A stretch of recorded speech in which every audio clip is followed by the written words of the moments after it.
ప్రస్థానత్రయంలో ఒకటి భగవద్గీత. సాక్షాత్తు కృష్ణ భగవానుడే కురుక్షేత్ర యుద్ధ భూమి యందు అర్జునునకు బోధించినటువంటి సమస్త ఉపనిషత్ సారాంశము. అన్ని ఉపనిషత్తుల యొక్క సారము భగవద్గీత యందే ఉన్నది. సాక్షాత్తు ఈశ్వరుడైనటువంటి కృష్ణుడే జగద్గురువుగా నిలబడి వసుదేవసుతం దేవం కంసచాణూరమర్దనం దేవకీ పరమానందం కృష్ణం వందే జగద్గురుం. జగద్గురువైనటువంటి కృష్ణుడు. జగద్గురువైనటువంటి కృష్ణుడు అంటే ఆయన జగత్తును ఉద్దేశించి చెప్పలేదుగా భగవద్గీత. మరి జగద్గురు అని ఎందుకు కీర్తింపబడ్డాడు అంటే, ఒక దేశము ఒక కాలమునకు కట్టుబడేది కాకుండా ఆయన చేసినటువంటి బోధ ఏదైతే ఉందో అది యుగములు దాటిపోయినా సరే తరించాలనుకునే వాళ్ళందరూ ఎక్కవలసినటువంటి సోపానములనన్నింటినీ కృష్ణ పరమాత్మ గురువుగా కూర్చుని ఆ రోజు చేసినటువంటి బోధ అర్జునుణ్ణి మిషగా పెట్టుకుని చెప్పినప్పటికీ అది జగత్తులో ఉన్న ఎవ్వరికి, ఏ ప్రాంతంలో ఉన్నవారైనా, ఏ కాలమునందున్నవారైనా అన్వయించుకుని దాన్ని ఆదర్శంగా ఆచరణాత్మకంగా స్వీకరించిన వారందరూ భగవద్గీత వలన మోక్షప్రాప్తిని పొందగలరు కనుక ఆయన జగద్గురువుగా నిలబడ్డారు. తరువాతి కాలంలో వచ్చిన జగద్గురు శబ్దానికి అర్థం కూడా అది. అందుకని కృష్ణం వందే జగద్గురుం అటువంటి మహానుభావుడు ఆ భగవద్గీతని బోధ చేసి ఉన్నారు. అయితే చిత్రమైనటువంటి విషయం, అర్జునుడితో కృష్ణ భగవానుడికి చాలా కాలం నుంచి సాన్నిహిత్యం ఉంది, కానీ ఆయన భగవద్గీత బోధ చెయ్యలేదు. కురుక్షేత్ర యుద్ధభూమి యందు మాత్రమే బోధ చేశారు. అసలు విచిత్రం ఏమిటంటే, సనాతన ధర్మంలో అత్యంత ప్రముఖమైనటువంటివి ఏ ఉన్నాయో అవన్నీ కూడా కేవలం ఒక్క వ్యక్తికి మాత్రమే చెప్పబడ్డాయి. అనేక మందిని కూర్చోబెట్టి చెప్పినవి కావు. ఏవేవి చాలా గొప్పవని మనం అనుకుంటామో అవన్నీ ఒక్కరికే చెప్పారు. శ్రీరామాయణంలో సంక్షేప రామాయణాన్ని నారద మహర్షి వాల్మీకి ఒక్కరికే చెప్పారు. అలాగే ఆదిత్య హృదయాన్ని అగస్త్య మహర్షి రామచంద్రమూర్తికి ఒక్కరికే యుద్ధభూమిలో చెప్పారు. భాగవతాన్ని పరీక్షిత్తుకి ఒక్కడికే శుకబ్రహ్మ చెప్పారు.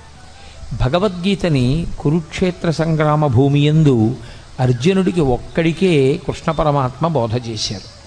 అది సరి అయినటువంటి సమయం ఆసన్నమైంది అనుకునేంత వరకు ఆయన బోధ చేయలేదు.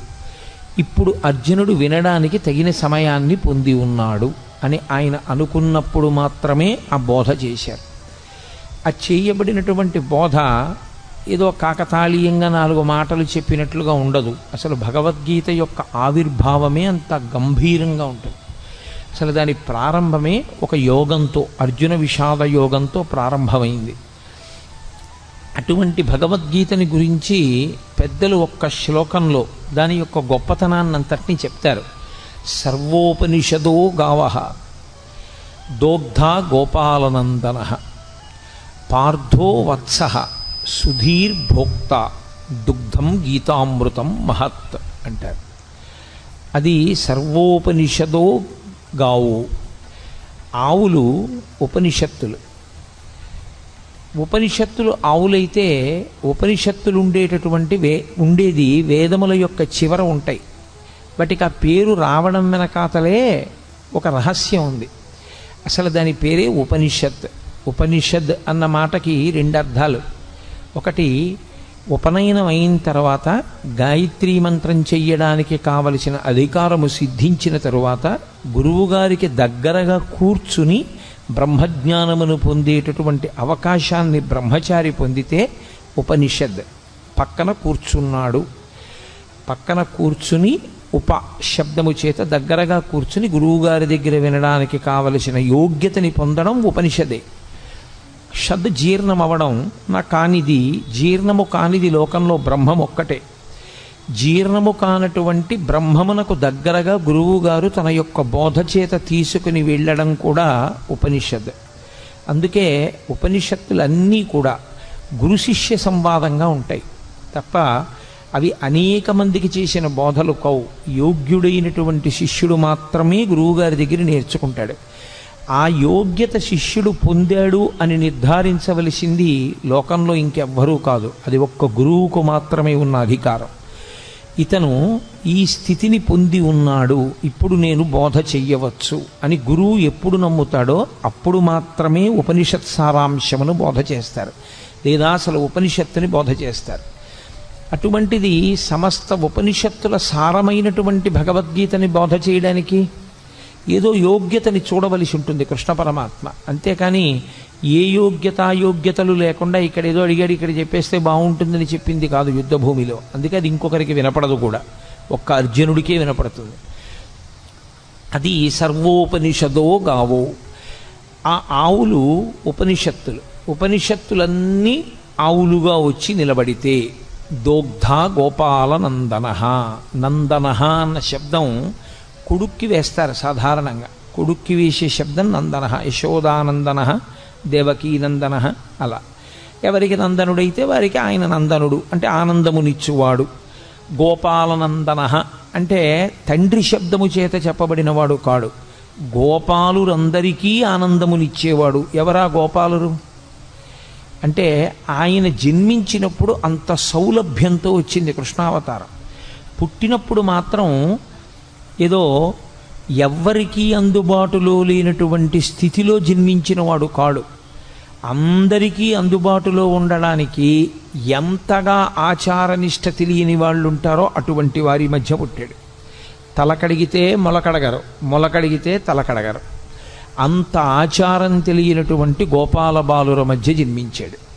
అందుకే ఏ పాములిరుగక ఏ పారుమేటికి పశుల కాపరి ఇంట పాము కలిగి, ఏ కర్మయును లేక వెలయునొక్కడికిని జాతకర్మంబులు సంభవించి, ఏ తల్లి చనుబాలు ఎన్నడెరుగని ప్రోఢ తల్లి యశోదచనుల పాలు త్రవనిరిగి, ఏ హాని వృద్ధుల నిరుగని బ్రహ్మంబు పొదివిటిలో వృద్ధి పొందనుంది, ఏ చదువులనైన ఇట్టిట్టిదనరాని అర్థం అవయవములయందు అందముంది అని ఆ కృష్ణ పరమాత్మ యొక్క జన్మ విశేషం గురించి భాగవతంలో పోతన గారు అంటారు. అందరికీ అందుబాటులో ఉండేటటువంటి గోపాల బాలుడిగా గోపాల బాలుర మధ్య జన్మించాడు. వాళ్లతో కలిసి ఆడుకున్నాడు, వాళ్లతో కలిసి తిరిగాడు. నిజానికి ఆ వచ్చినటువంటి గోపాలురందరూ కూడా మహర్షులందరూ గోపాల బాలురుగా వచ్చారు. కాబట్టి దోగ్ధ గోపాలనందన, పాలు పిండేటటువంటి వాడు కృష్ణ పరమాత్మ. ఆ పాలు పిండడానికి దేంట్లోంచి ఆ పాలు వస్తాయో ఆ ఆవులు ఉపనిషత్తులు బ్రహ్మమును ప్రతిపాదన చేస్తాయి. ఉపనిషత్తుల యొక్క సారాంశమును చెప్పాలన్నా, ఉపనిషత్ చెప్పాలన్నా తాను ఒక స్థాయిని చేరుకున్నవాడైతే తప్ప చెప్పడానికి అర్హతని పొందడు. కృష్ణ పరమాత్మ జగదాచార్యుడు. అసలు ఆ మాటకొస్తే ప్రతిపాదింపబడవలసినటువంటి బ్రహ్మము ఏది ఉన్నదో అది తానే అయ్యున్నవాడు. బ్రహ్మమును ఎరుగుట చేత తాను బ్రహ్మమవుతాడు ఎవరైనా. బ్రహ్మవిద్ బ్రహ్మైవ భవతి అని. కానీ ఆయన బ్రహ్మవిద్ బ్రహ్మైవ భవతి కాడు, ఆయన స్వయముగా బ్రహ్మము, పరమేశ్వరుడు. అటువంటి కృష్ణుడే ఆచార్యుడయ్యాడు. గురువుకి బ్రహ్మమునకు తేడా చెప్పడం సనాతన ధర్మంలో ఉండదు. గురుర్బ్రహ్మ గురుర్విష్ణు గురుర్దేవో మహేశ్వర గురు సాక్షాత్ పరబ్రహ్మ తస్మై శ్రీ గురవై నమః. అటువంటి గురువయ్యాడు. కాబట్టి సర్వోపనిషదో గావో దోగ్ధ గోపాలనందన. ఏ శిష్యుడి యొక్క స్థాయిని బట్టి ఎలా మాట్లాడాలో ఎలా చెప్పాలో బాగా తెలుసున్నటువంటి కృష్ణ పరమాత్మ గురువుగా, ఆ పాలు ఉపనిషత్తుల యొక్క పాలు పిండేవాడిగా, అంటే సమస్త ఉపనిషత్తుల యొక్క సారమైన భగవద్గీతని బోధ చేసేటటువంటి వాడిగా ఆయన నిలబడ్డాడు. పార్థో వత్సః. ఆవు పాలివ్వాలి అంటే ఓ దూడ ఒకటి ఉండాలి తప్పకుండా. ఇప్పుడు ఆ దూడ ఏం చేయవలసి ఉంటుంది? ఆవు పాలు విడిచిపెట్టడానికి. ఆవు పాలు తయారు చేసేటప్పుడు ఉండేటటువంటి ప్రక్రియ చిత్రంగా ఉంటుంది. అది గబగబా తినేస్తుంది. ఈ నూతిగట్టు మీద, చెరువు గట్టు మీద, నదిగట్టు మీద ఉండే పసరిక గబగబా తిని తాను ఒక్క చోట కూర్చుని ఎంత ఆనందంతోటో నెమరవేస్తుంది. కడుపులో ఉన్నదాన్ని మళ్ళీ నోట్లోకి తెచ్చుకుని నోట్లో ఉన్నదాన్ని బాగా నమిలి మళ్ళీ లోపలికి పంపి ఆ పనికిరాని పచ్చగడ్డిలోంచి పసిపిల్లలు కూడా తాగి బ్రతకడానికి వీలైనటువంటిది, పరమ వృద్ధులైనటువంటి వారు, రోగులు కూడా తాగి బ్రతకగలిగినటువంటి పాలని తయారు చేస్తుంది. ఇంత గొప్ప పాలు కదా, పంచామృతములలో మొదటిది కదా, ఈ పాలతో శివలింగానికి అభిషేకం చేస్తే అంత మహాత్యం ఉంది కదా, ఈ పాలనివ్వడానికి కారణం, ఏ కారణానికి పాలిస్తుంది? దూడ యొక్క ఆర్తిని చూసి పాలిచ్చేస్తుంది. ఆర్తితో ఉన్న దూడ, అమ్మా నీ వలన తప్ప నా జీవితం ఎలా ఉంది అని ఆర్తి పొందినటువంటి దూడ పరిగెత్తుకుంటూ వచ్చి దాని శిరములు నోట్లో పెట్టుకు చప్పరించి 2 గుద్దులు గుద్దగానే విడిచిపెట్టేస్తుంది పాలు. గురువుగారికి ఉండేటటువంటి లక్షణం ఏమిటంటే, శిష్యులు ఆర్తితో వచ్చి గురువుగారి 2 పాదములు పట్టుకుని, గురువుగారు మీరు తప్ప నాకెవరు దిక్కు అని అడగగానే చెప్పకుండా ఉండలేక లోపల దాచుకోకుండా చెప్పేస్తాడు గురువుగారు. కాబట్టి ఆవు పాలని విడిచిపెట్టడానికి దూడ ఎలా హేతు అవుతుందో, గురువు జ్ఞానబోధ చెయ్యడానికి ఆర్తి కలిగినటువంటి శిష్యుడు అలా కారణమవుతాడు. కాబట్టి పార్థో వత్సః. ఇప్పుడు పార్థుడు వత్సయై ఆ పాలు రావడానికి కారణమయ్యాడు. ఆవు దూడ అన్ని పాలు తాగదు, అలా త్రాగడానికి అనుమతించరు కూడా. అది పాలు మిగులుస్తుంది. అలా మిగల్చబడినటువంటి పాలు లోకంలో ఎవరెవరు ఆ పాలు కావలసి ఉంటాయో ఆ పాలని ఆ రీతిలో వాడుకుంటారు. ఒకడు త్రాగి బతుకుతాడు, ఒకడు అభిషేకం చేసుకుని తరిస్తాడు, రకరకాలుగా వాడుకుంటారు. అలా సుధీర్భోక్త, ఎవరు ఈ పాలు త్రాగడానికి అర్హులు? సుధీహి అంటే మంచి బుద్ధి కలిగినటువంటి వాడెవరో, వితండవాదన చెయ్యని వాడెవరో, బ్రహ్మమునందు నిశ్చయాత్మకమైన బుద్ధి కలిగిన వాడెవరో, గురువు యందు గౌరవము కలిగిన వాడెవరో, ఎవరు సనాతన ధర్మమునందు విశ్వాసమున్నవాడో, ఎవడు పెడబుద్ధితో వినే లక్షణం లేనివాడో, అటువంటి వాడు ఈ పాలు త్రాగటానికి యోగ్యుడు. కాబట్టి సుధీహి భోక్త. అటువంటి పాలని దుగ్ధం గీతామృతం మహత్, ఈ గీత అనబడేటటువంటి అమృతాన్ని త్రాగవచ్చు. పాల సముద్రాన్ని చిలికితే ఒక అమృతం వచ్చింది, పరమేశ్వరుడి నోటిలోంచి ఒక అమృతం వచ్చింది. వాగ్రూపమైనటువంటి అమృతమే గీత. అందుకే ఆ అమృతం తాగడానికి చాలా కష్టం. గరుత్మంతుడే తీసుకొచ్చి దర్భల మీద పెట్టినా నాగులు తాగలేకపోయాయి. కానీ గీతామృతం తాగడానికి సాధారణంగా అందరూ ఏ అవయవంతో తాగుతారో ఆ అవయవంతో తాగక్కర్లేదు, చెవులు దొప్పలు చేసుకుని వినగలిగితే చాలు. ఆ విశ్వాసంతో, ఆ భక్తితో ఎవరు కూర్చుని వింటారో అటువంటి వారందరూ ఈ అమృతాన్ని తాగడానికి అర్హులే. ఈ అమృతాన్ని ఎవరు సేవిస్తారో వాళ్ళకొక లక్షణం ఉంటుంది. అమృతం తాగినవాడు ఇక మళ్ళీ పుట్టవలసిన అవసరం ఉండదు. కాబట్టి ఇదే చిట్టచివరిసారి శరీరాన్ని విడిచిపెట్టడం. కానీ త్రాగడం అంటూ జరిగినప్పుడు శరీరం ఉంటే కదా తాగాడు, శరీరం లేకుండా త్రాగడం అన్న మాట రాదు. కాబట్టి శరీరంతో ఉన్నాడు కాబట్టి తాగాడు, శరీరంతో ఉన్నాడు కాబట్టి అమృతం తాగాడు, శరీరంతో ఉండి తాగాడు కాబట్టి ఈసారి శరీరం పడవలసిందే. అది ప్రకృతికి సంబంధించిన నియమం. ఈసారి పడడం ఏదుందో అదే చిట్టచివరిసారి పడ్డాం. ఇంకొకసారి పడవలసిన అవసరం ఎందుకు ఉండదంటే ఇంకొకసారి పుట్టవలసిన అవసరం లేదు కనుక. అంటే జనన మరణ చక్రము నుండి తప్పుకోవడమే అమృతము. ఆ అమృతము నోటితో తాగుతారు, దానికి అధికారము సిద్ధిస్తే. కానీ అలా అధికారం సిద్ధించి త్రాగారు అన్నవాళ్ళు మనకి కనపడరు. కానీ గీతామృతం తాగడానికి మాత్రం ఎల్లరూ యోగ్యులే. దేని చేత యోగ్యత? సుధీహి భోక్త, మంచి బుద్ధి కలిగిన వాడైతే, అటువంటి మంచి నిర్ణయం చేసుకున్నవాడైతే, మనస్సు మంచిదయ్యుంటే, భగవంతుడి గురించి మనం తెలుసుకోవాలనేటటువంటి చిత్తమాలిన్యము లేకుండా కూర్చోగలిగిన వాడైతే అటువంటి వాడు ఈ అమృతమును త్రాగటానికి అర్హుడు. కాబట్టి భగవద్గీత వింటే ఏమొస్తుంది?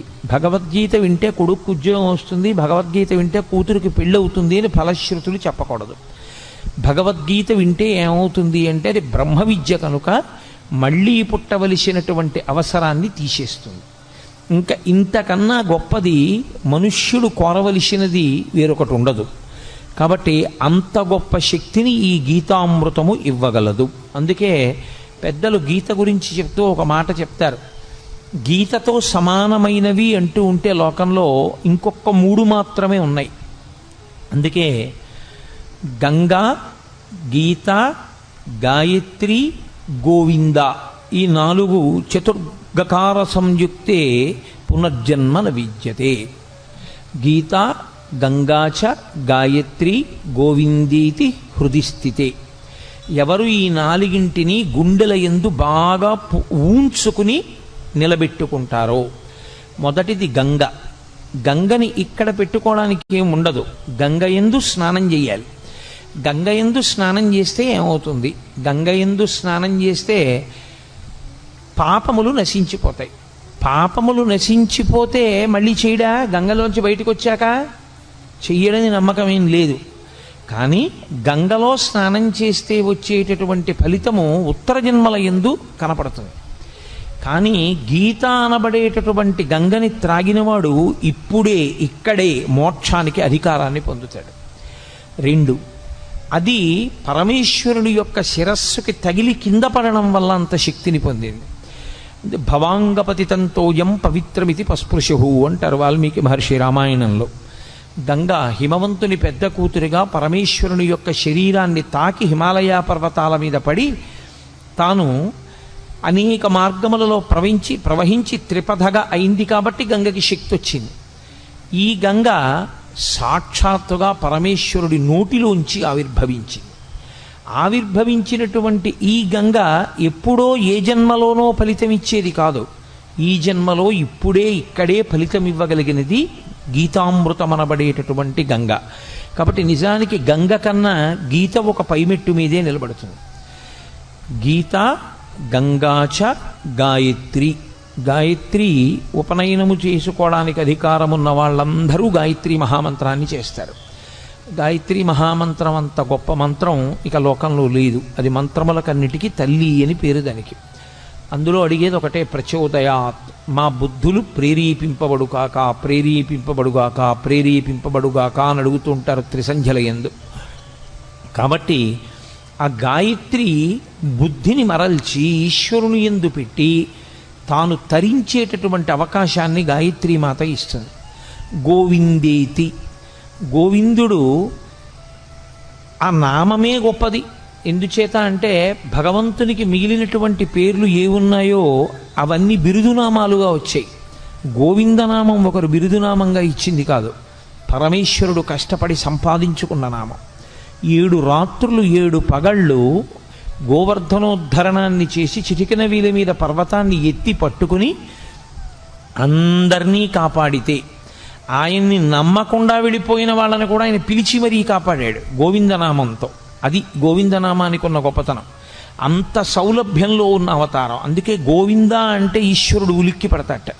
కారణం ఏమిటంటే నేను ఆ నామాన్ని సంపాదించుకున్నది నేనే కష్టపడి 7 రాత్రులు 7 పవళ్ళు పర్వతాన్ని ఎత్తి పట్టుకుని నన్ను నమ్మకుండా పక్కకి వెళ్ళిపోయినటువంటి వాళ్ళని కూడా పిలిచి, బాలుండీతడు కొండదొడ్డది మహాభారంబు సైరింపగా దాలండో ఎనిదీని కింద నిలువంచింతింపగా బోలది శైలాంబోనిధి జంతు సంయుత ధరాచక్రంబుపై పడ్డ నాకేలల్లాడదు బంధులార నిలుడి క్రిందం ప్రమోదంబునన్ అంటాడు. మీరు బెంగపెట్టుకోకండి, ఈ కొండ కింద పడదు. సమస్త బ్రహ్మాండం వచ్చి కొండ మీద పడిపోయినా కొండ కింద పడకుండా పట్టుకుంటాను. కాబట్టి రండి రండి అని నమ్మకం లేని వాళ్ళని కూడా పిలిచి కొండ కింద నిలబెట్టి 7 రాత్రులు 7 పగళ్ళు మనుష్యులను, ఆవులను, దూడలను కాసినటువంటి కారణం చేత, కాపాడిన కారణం చేత పరమేశ్వరుడు సంపాదించుకున్నటువంటి నామము గోవిందనామము కాదు. గోవింద అంటే భూమిని కాపాడేవాడు, గోవింద అంటే వాక్కులకు అధిపతి అయినవాడు, గోవింద అంటే వాక్కును విస్తరించగలిగినటువంటి వాడు. వింద అన్న శబ్దానికి అర్థం తంతువుగా సాగడం. దూది పట్టుకుని ఇలా ఇలా ఇలా ఇలా ఇలా ఇలా తంతువు కింద తంతువులందు చేలమ విధంబున ఏ పరమేశమూర్తి ఎందింతయు ఒప్పు భంగి అంటారు పోతన గారు. పెద్ద పెద్ద దారాల కింద ఒక కండిలోంచి వెడితే దాన్ని తంతు అంటారు. తంతువు కింద విస్తరిల్లి లోపల పరబ్రహ్మము శబ్దము చేత ఆవిష్కరింపబడితే గోవింద అంటారు. అంతర్బహిశ్చ తత్సర్వం వ్యాప్య నారాయణ స్థిత. నామరూపాత్మకంగా కనపడేటటువంటి జగత్తు కాదని దాని లోపల జీవుడిగా ఉన్నటువంటి బ్రహ్మం ఎవరున్నారో వాడిని గుర్తించడానికి నామరూపాలని ఆధారం చేసుకుని విశ్వమునందు విశ్వనాథుణ్ణి చూడగలిగినటువంటి ప్రజ్ఞాపాఠవములు పెరగగలిగిన స్థితికి గోవింద అని పేరు. కాబట్టి ఆ గోవిందేతి హృదిస్థితే, ఎవరు ఈ నాలుగింటిని గుండెలలో పెట్టుకుంటారో, అంటే సంతతము ఈ నాలుగింటిని స్మరణ చేస్తూ ఉంటారో, అటువంటి వారందరూ కూడా పునర్జన్మ న విద్యతే, ఇక వాళ్ళు మళ్ళీ వేరొక శరీరాన్ని పొందవలసినటువంటి అవసరము ఉండదు. వాళ్ళు ఈ శరీరమే ఆఖరిసారి పడిపోవడం తప్ప వీరొకసారి శరీరము పడవలసిన అవసరం ఉండదంటే అసలు పుట్టనే పుట్టరు. అంత గొప్పవి ఈ నాలుగు. అంత గొప్పవైనటువంటి నాలుగులో ఒకటి గీత. ఈ గీత ఆవిర్భవించినటువంటి విధానం చాలా ఆశ్చర్యకరమైనటువంటి స్థితిలో ఆవిర్భవించింది. మీకు తెలుసు, మహాభారతంలో ఎంత కాదు అని పక్కకి తీసుకెళ్లడానికి ప్రయత్నం చేసిన ఈశ్వరుని యొక్క అవతార ప్రయోజనమే రాక్షస సంహారము కనుక, ధర్మమును నిలబెట్టడం కనుక కురుక్షేత్రంలో కురుపాండవులు కలుసుకోవడం యుద్ధం కోసం అనివార్యమైంది. తీరా ఇద్దరూ వచ్చి కలుసుకున్నారు. ఇక యుద్ధం ప్రారంభం అవ్వాలి. ధర్మరాజు గారు పెద్దలకి నమస్కారం చేయడానికి వెళ్ళాడు. అంతవరకు అందులో ధర్మదోషమేం లేదు. వాళ్ళు కలుసుకున్నది కూడా ఎక్కడ అంటే ధర్మక్షేత్రే కురుక్షేత్రే, ధర్మక్షేత్రమైన కురుక్షేత్రంలో కలుసుకున్నారు. వ్యాస భగవానుడు గీతామృతాన్ని ప్రారంభం చేస్తూనే ధర్మ శబ్దంతో ప్రారంభం చేస్తాడు. ధర్మ అంటే పట్టుకోవలసినది, పట్టుకోవడంలో వైక్లభ్యం వస్తే మిమ్మల్ని రక్షించనిది అని గుర్తు. నేను ఒక కుక్క నా మీదకి వస్తున్నప్పుడు నా చేతిలో ఉన్న కర్రని నేను జాగ్రత్తగా పట్టుకోవాలి. అసలు నేను కుక్కని చూసి వణికిపోవడంలో నా చేతి కర్ర జారిపోయింది అనుకోండి, అప్పుడు ఇక ఆ కర్ర నన్ను రక్షించదు. నేను పట్టుకుని ఉన్నంత కాలమే నన్ను రక్షిస్తుంది తప్ప పట్టుకోనికుండా ఉన్నది రక్షించేది కాకుండా పోయేది ఏది ఉంటుందో దానికి ధర్మం అని పేరు. అందుకే నేను తరచు మనవి చేస్తుంటాను, అమరకోశం ధర్మము అన్న మాటని వ్యాఖ్యానం చేస్తే ధ్రియతేవా జనైరితి ధర్మం అంటుంది. ఉపన్యాసాలు చెప్పడానికి పనికొచ్చేది కాదు ధర్మం అంటే, పుస్తకాల్లో చదువుకోవడానికి పనికొచ్చేది కాదు ధర్మం అంటే. అందుకే కఠినమైన నేను మాట చెప్తుంటాను, ఉపన్యాసాలకి వెళ్ళడం దేవాలయంలోకి వెళ్ళడం కాదు ధర్మం అంటే, బొట్టు పెట్టుకోవడం ధర్మము అని చెప్తుంటాను. కాబట్టి ధర్మము అంటే ధ్రియతేవా జనైరితి ధర్మం, తాను అనుష్ఠించనిది తనని రక్షించదు. మీకెంత తెలుసు అన్నది మిమ్మల్ని ఎప్పుడూ రక్షించదు. వేదము ఏది చెప్పిందో అది మీరు పట్టుకోగలరా? ఎవరేది చెప్పారన్నది ప్రమాణము కాదు. నేను ఒకటి చెప్పచ్చు, ప్రమాణం కాదు. ఎంతటి మహాత్ముడైనా కావచ్చు, ఆయన చేసింది ప్రమాణం కాదు, ఆయన చెప్పింది ప్రమాణం కాదు. ఎక్కడి వరకు ప్రమాణం? వేదము చెప్పిన దానితో అంగీకరించి మాట్లాడితే అంతవరకే ప్రమాణం. వేదము చెప్పిన దాన్ని వ్యతిరేకించి మాట్లాడితే ఎక్కడ వరకు వేదాన్ని అంగీకరించి మాట్లాడాడో అక్కడ వరకు ప్రమాణవాక్కు మాట్లాడాడని, వేద వ్యతిరేకమైన మాట్లాడినదంతా కూడా దుస్తర్కం చేశాడని అంటారు. దుస్తర్కాస్తు విరమ్యతాం అంటారు శంకరాచార్యుల వారు. దుస్తర్కము చెయ్యవద్దు. వేదో నిత్యమధీయతాం తదుదితం కర్మస్వనుష్ఠీయతాం. వేదం ఎలా చెప్పిందో అలాగే చెయ్యాలి. వేదము దేనిని ప్రమాణంగా మాట్లాడిందో దాన్ని ప్రమాణంగా మాట్లాడాలి. అంతేకాని ఇప్పుడు ఎక్కడ కుదురుతుందండి అని మాట్లాడడానికి వీల్లేదు. వేదము ఏది చెప్పిందో దాన్ని అందుకోవడమే నీ ప్రయోజనం. అలా అందుకోలేకపోతే అది వ్యక్తిగా నీ బలహీనత ఏమో కానీ వేదం చెప్పినది ఎలా కుదురుతుందండి అన్న మాట మాట్లాడడానికి మాత్రం నీకు అధికారం లేదు. నేను నిత్యాగ్నిహోత్రం చెయ్యకపోతే నేను చెయ్యలేకపోవడం నా తప్పని చెప్పాలి. అంతేగాని నిత్యాగ్నిహోత్రం ఎక్కడ కుదురుతుందండి అన్న మాట నేను వాడడాన్ని మాత్రం శాస్త్రం అంగీకరించదు. నీ తప్పు నువ్వు అంగీకరించాలి. అంతేగాని వేద ప్రమాణము యొక్క సాధ్యాసాధ్యములను విచారణ చేసే అధికారము నీకు లేదు. ధర్మం అంటే ఒక్కటే లోకంలో. ధర్మమనగా ఎవరు చెప్పినది ధర్మము కాదు, వేదం ఏది చెప్పిందో అదొక్కటే ధర్మము. వ్యాస హృదయమంతా వ్యాసోచ్ఛిష్టం జగత్ సర్వం. వ్యాసుడి యొక్క ఎంగిలి ఈ లోకంలో వచ్చిన వాంగ్మయం అంతా, వ్యాసుని యొక్క హృదయమంతా ధర్మమే. ధర్మం ధర్మం ధర్మం. దానికోసమే ఆయన 18 పురాణములను ఇచ్చాడు, 4 వేదములను విభాగం చేశాడు, బ్రహ్మసూత్రములను ఇచ్చాడు. ఇన్ని ఇవ్వడానికి కారణం ధర్మాన్ని పట్టుకోండి. ధర్మం ఒక్కటే మిమ్మల్ని రక్షిస్తుంది. ధర్మం ఒక్కటే మళ్ళీ పునర్జన్మ లేకుండా కూడా చెయ్యగలదు. ఎవడు ధర్మాన్ని పట్టుకోబోయి ధర్మం పట్టుకున్నాననుకుని అధర్మాన్ని పట్టుకుంటున్నాడో వాడికి ధర్మము యొక్క ఫలితము పొందలేడు. అది కుదిరేటటువంటి విషయం కాదు. పైకి తాను ధర్మం పట్టుకున్నానని అనుకుంటున్నాడు, కానీ తాను పట్టుకున్నది ధర్మము కాదు. స్వధర్మో నిధనం శ్రేయ పరధర్మో భయావహ. తనకి కాని ధర్మం పట్టుకున్నవాడు తాను తరించలేడు. కాబట్టి ధర్మమే ప్రాతిపదిక. అందుకే ప్రారంభమే మంగళవాచకంగా దీన్ని తీసుకున్నారు వ్యాసుల వారంటే ధర్మశబ్దాన్నే తీసుకున్నారు. ధర్మక్షేత్రే కురుక్షేత్రే, కురుక్షేత్రమైనటువంటి ధర్మక్షేత్రంలో ఆ కురుపాండవులు ఇద్దరూ కూడా కలుసుకున్నారు. ఇక యుద్ధం ప్రారంభం అవ్వాలి. ఎవరి ధర్మం వారిది. లోకంలో ధర్మరాజు గారు ఎదురుగుండా కనపడినటువంటి పెద్దవాడు, వంశకర్త, మహానుభావుడు భీష్ముడు. భీష్మ ద్రోణాది మహాపురుషులకు నమస్కారం చేయడం కోసమని ధర్మరాజు గారు వెళ్ళారు. అర్జునుడు ఇరుపక్షముల మధ్యలో నిలబెట్టబడినటువంటి రథంలో నిలబడి ఉన్నాడు. కృష్ణ భగవానుడు అన్నాడు, అర్జున చూడొక్కసారి ఇరుపక్షములలో మోహరించిన సైన్యాన్ని చూడు. ఎందుచేత అర్జునుడే ప్రధానంగా రాక్షస సంహారము అంటే రాక్షసులే కురువీరుల వైపు ఉన్నారు, లేదా కురువీరులుగా ఉన్నారు. ఇప్పుడు వాళ్ళని సంహరించాలి. అందుకే అతనికి అంత శస్త్రాస్త్ర సంపదనంతటిని ఇప్పించాడు కృష్ణ పరమాత్మ. చూడవయా, ఒక్కసారి వాళ్ళతో యుద్ధం చేయాలి నువ్వు. అడుగో భీష్ముడు, అడుగో ద్రోణుడు, అడుగో కృపుడు, అడుగో శల్యుడు, అడుగో అశ్వత్థామ, అడుగో దుర్యోధనుడు, వరుసగా అందరినీ చూపించాడు. నిలబడినవాడు నిలబడినట్టు వెంటనే అర్జునుడు ఒక మాట అన్నాడు. అందుకనది అర్జున విషాద యోగమైంది. నకాంక్షే విజయం కృష్ణ నచ రాజ్యం సుఖానిచ కింనో రాజ్యేన గోవింద కిం భోగైర్జీవితేనవా. ఈ శ్లోకాలు అర్థం చేసుకోవడంలో వచ్చినటువంటి వైక్లభ్యంతో అక్కర్లేని వ్యాఖ్యానాలు చేస్తున్న వాళ్ళు ఉన్నారు లోకంలో. ఆయనకి కూడని ధర్మాన్ని ఆయన మాట్లాడాడు. ఆయన అన్నాడు, నకాంక్షే విజయం కృష్ణ. ఏమొస్తుంది ఇప్పుడు వీళ్ళందరినీ చంపేస్తే? విజయం వస్తుంది. విజయం వస్తే ఏమొస్తుంది?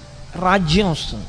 రాజ్యం వస్తే ఏమొస్తుంది? ధర్మరాజు గారు సింహాసనం మీద కూర్చుని పరిపాలన చేస్తాడు. కానీ ఏమైపోతుంది? నా గురువు మరణిస్తాడు, మా తాతగారు మరణిస్తారు, నా అన్నదమ్ములు మరణిస్తారు, నా బంధువులందరూ చచ్చిపోతారు. ఇంతమంది చచ్చిపోయినటువంటి నెత్తుటి కూడు మిగులుతుంది. ఇప్పుడు ఈ నెత్తుటి కూడిని నేను తినవలసి వస్తుంది. మీరు చాలా జాగ్రత్తగా పట్టుకోవలసి ఉంటుంది భగవద్గీత ఆవిర్భావాన్ని. ఆయన వైరాగ్యమును పొందుతున్నాడు. చిచ్చి ఇవన్నీ ఏమిటంటున్నాడు. ఆయన ధర్మాన్ని మాట్లాడుతున్నాడు.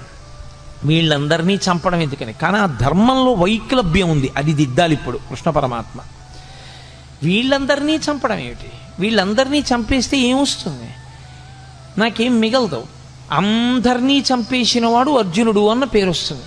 ఇంతమందిని చంపేసి నేను రాజ్య పరిపాలన మొదలు పెడితే నిన్నటి వరకు నా కంటి ముందు ఉన్నటువంటి తాతలు, తండ్రులు, గురువులు, బంధువులు, స్నేహితులు ఇంతమంది మరణించిన తరువాత నేనొక్కడిని మిగిలితే నేను పొందేటటువంటి సంతోషం ఏమిటి? కాబట్టి నాకొద్దు ఈ యుద్ధము వద్దు, ఈ విజయము వద్దు, ఈ రాజ్యము వద్దు.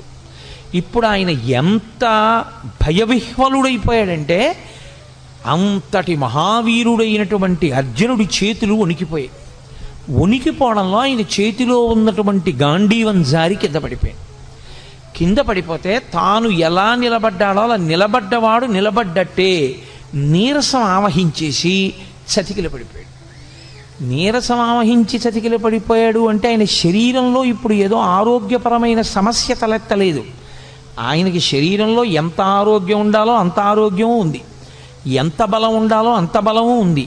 కానీ శరీరమునందుండవలసినటువంటి బలాన్ని, శరీరమునందు ఉన్నటువంటి ఆరోగ్యాన్ని ఏది పాడు చేసేసింది అంటే బలహీనపడిపోయినటువంటి మనస్సు పాడు చేసేసింది.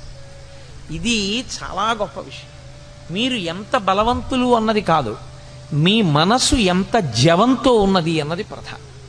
మనస్సుకి జవం లేనివాడు శరీరంతో ఎంత బలం ఉండనివ్వండి ఉపకారం చేయలేడు. ఎందుచేత అంటే మనస్సు భయానికి కానీ శంకకి కానీ లోనైపోయింది అనుకోండి, తాను ఆత్మరక్షణలోకి పడిపోయి ఒక రకమైనటువంటి భయానికి లోనవుతాడు. భయానికి మారుపేరే శాస్త్రంలో మృత్యు సమయమునందు ఎలా ఆలోచనలు పొసగవో భయవిహ్వలుడైనటువంటి వ్యక్తికి కూడా సరి అయిన ఆలోచన విధానం రాదు.